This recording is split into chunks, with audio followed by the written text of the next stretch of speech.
নমস্কার বন্ধুরা, রুনিয়ের মম কিচেনে আপনাদের স্বাগত। কেমন আছেন সবাই? আজ আমি আপনাদের সঙ্গে শেয়ার করব অত্যন্ত সাধারণ অথচ স্বাস্থ্যকর একটি মাছের ঝোলের রেসিপি। বিভিন্ন ধরনের সবজি ও কম মশলা দিয়ে তৈরি এই পাতলা মাছের ঝোলের রেসিপি খেতে হয় যতটা সুস্বাদু, বানানো কিন্তু ততটাই সোজা। গরম গরম ভাতের সঙ্গে এই ঝোলের রেসিপি খেতে লাগে দারুণ। আশা করছি আজকের এই রেসিপি বাচ্চা থেকে বড় সবারই খুব পছন্দ হবে। তো চলুন শুরু করা যাক। এর জন্য প্রথমেই আমি এখানে নিয়েছি 3 পিস মতো রুই মাছ। নুন হলুদ মাখিয়ে আগে থেকে রেখে দিয়েছিলাম। আপনারা চাইলে কাতলা কিংবা চারাপোনা দিয়েও কিন্তু এই রেসিপিটা বানিয়ে নিতে পারেন। লাগবে কিছু সবজি। এখানে নিয়েছি পটল, আলু, বিনস, গাজর, কাঁচকলা ও পেঁপে। আপনারা আপনাদের পছন্দ মতো সবজি দিয়েও এই রেসিপিটা বানিয়ে নিতে পারেন।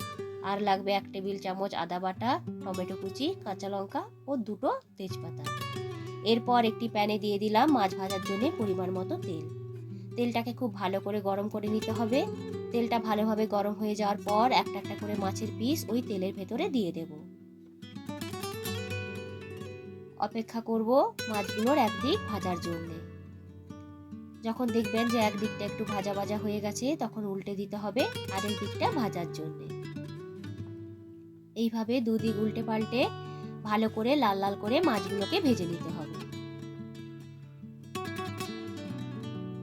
আমার মাছগুলো প্রায় ভাজা হয়ে এসেছে।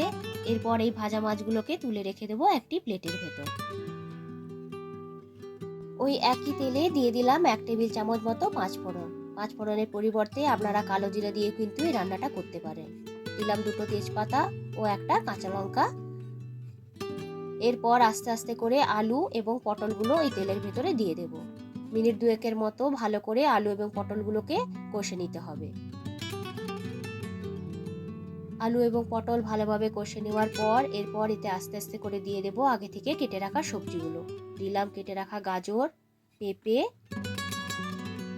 ও বিনস। আবারও সবকিছু ভালো করে মিক্সড করে নিতে হবে। আপনারা চাইলে এখানে কিন্তু লাউ ডাঁটা কিংবা সজনে ডাঁটাও দিয়ে ঝোলটা বানিয়ে নিতে পারেন, তাহলে এর স্বাদ কিন্তু হবে আরও ভালো। একটু সামান্য নুন দিয়ে ভালো করে কষে নিয়ে ঢেকে রেখে দেব মিনিট 5 মতো। 5 মিনিট পর ঢাকনাটি খুলে নিয়ে সমস্ত কিছু আবার একটু ভালো করে মিক্সড করে নিয়ে এতে দিয়ে দেব কেটে রাখা কাঁচা কলার টুকরোগুলো। আবারও সব কিছু ভালো করে মিক্সড করে নিতে হবে। ঢেকে রেখে দেব 1 মিনিটের মতো। 1 মিনিট পর ঢাকনাটি খুলে নিয়ে ভালো করে মিক্সড করে নেওয়ার পর এতে দিয়ে দিলাম আদা বাটা ও টমেটো কুচি। আদা এবং টমেটো কুচিটাকে ভালো করে কষে নিতে হবে যতক্ষণ না পর্যন্ত আদা থেকে কাঁচা গন্ধটা চলে যায়। প্রায় 2 মিনিটের মতো ভালো করে কষে নেওয়ার পর এতে দিয়ে দিলাম 1 টেবিল চামচ মতো হলুদ গুঁড়ো, 1 টেবিল চামচ করে ধনে গুঁড়ো, জিরে গুঁড়ো ও গোলমরিচের গুঁড়ো। গোলমরিচের পরিবর্তে আপনারা লঙ্কার গুঁড়ো দিয়েও কিন্তু রান্নাটা করতে পারেন, তবে গোলমরিচ গুঁড়ো দিলে রান্নার স্বাদটা কিন্তু একটু অন্যরকমই হয়। ভালো করে মশলাটিকে কষে নিতে হবে। আরও মিনিট খানেকের মতো ভালো করে মশলাটিকে কষে নেওয়ার পর এরপর এতে দিয়ে দেব পরিমাণ মতো জল। এখানে একটু বেশি জলই দেব, কারণ যেহেতু ঝোলটা একটু পাতলাভাবে তৈরি হবে এবং সবজিগুলোকে একটু সিদ্ধ হতে হবে, তাই জলের পরিমাণটা এখানে একটু বেশিই দিতে হবে। সব কিছু ভালোভাবে মিক্সড করে ঢেকে রেখে দিলাম 15 মিনিটের মতো। 15 মিনিট পর ঢাকনাটি খুলে নিয়ে আবারও একটু ভালো করে সব কিছু মিক্সড করে নিয়ে চেক করে নেব সবজিগুলো সিদ্ধ হয়েছে কিনা। যখন দেখবেন যে প্রায় সবজিগুলো সিদ্ধ হয়ে এসেছে, তখন আগে থেকে ভেজে রাখা মাছগুলো দিয়ে দেব ওই ঝোলের ভেতরে। চামচের সাহায্যে বা খুন্তির সাহায্যে ভালোভাবে এই ঝোলের ভেতরে মাছগুলোকে দিয়ে দিতে হবে। এরপর ঢেকে রেখে দিলাম আরও 2 মিনিটের মতো। 2 মিনিট পর ঢাকনাটি খুলে নিয়ে মাছগুলোকে উল্টে দেব।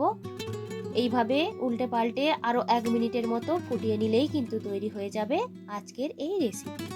তো বন্ধুরা, আজকের আমার এই রেসিপিটা যদি আপনাদের ভালো লেগে থাকে অবশ্যই কিন্তু একবার বানিয়ে নেবেন।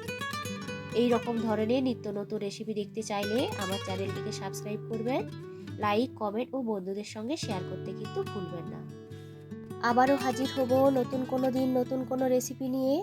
ভালো থাকবেন, সুস্থ থাকবেন সবাই। আজকের মতো টাটা।